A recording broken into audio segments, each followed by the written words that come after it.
Good people's বলতে পারি। ভালো মানুষ, ভালো মানুষ বলতে আমরা কি বুঝি, তাদের বৈশিষ্ট্য কী।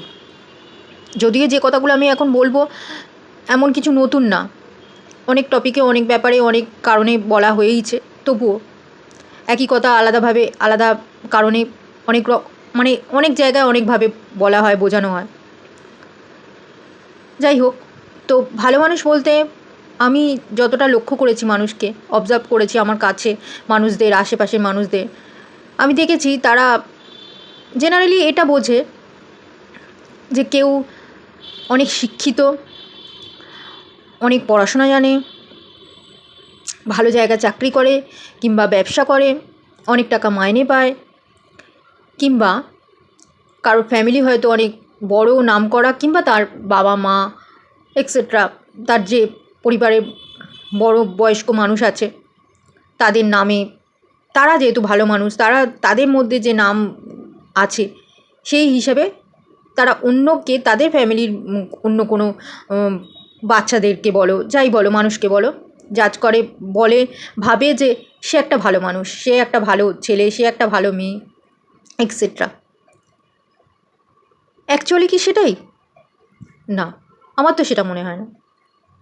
কেন, ভালো মানুষ কারোর বংশ পরিচয় দিয়ে হয় না, সে কতটা শিক্ষিত হাই কোয়ালিটি সেটা দিয়েও হয় না, তার কতটা পয়সা আছে, তার বাড়ি আছে, গাড়ি আছে কিনা সেটা দিয়েও হয় না, কিংবা তার বাবা মা, তার আত্মীয় স্বজন কত ভালো মানুষ, কত নামকরা, ভালো ফ্যামিলির ছেলে, সেই সব দিয়েও হয় না। প্রত্যেকটা মানুষে তার নিজের বৈশিষ্ট্য আছে, সেটা তার ওই কতটা শিক্ষিত, কতটা পয়সা সেটা দেখেও হয় না।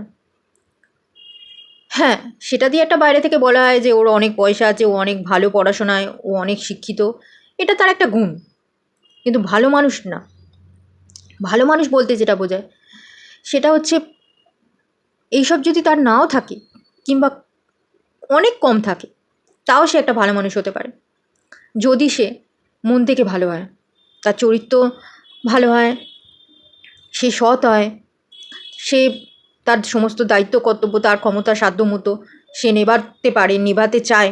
মা বাবার প্রতি দায়িত্ব কর্তব্য, ছেলে মেয়ের প্রতি, স্ত্রীর প্রতি দায়িত্ব কর্তব্য, তাদেরকে উপযুক্ত সম্মান দেওয়া, ভালোবাসা দেওয়া, অধিকার দেওয়া, এই সমস্ত জিনিসগুলো যদি যে বা যারা ঠিকঠাক ব্যালেন্স করে ঠিক করে করতে পারে, করতে চায়, যার যেরম ক্ষমতা ইচ্ছা মতো, নিজের দায়িত্ব অস্বীকার না করে, আর একটা সত্যি ভালো মানুষ হয়। উল্টোপাল্টা বন্ধুবান্ধবদের সাথে নেশা, এই জিনিসগুলো তার মধ্যে যদি না থাকে, তাহলে সত্যিই সে ভালো মানুষের মধ্যেই পড়ে। সে তার বিশাল পয়সা থাকুক না থাকুক, বাড়ি গাড়ি থাকুক না থাকুক, এর থেকে বেশি কোয়ালিটি কিছু দরকার পড়ে না একটা ভালো মানুষের মধ্যে।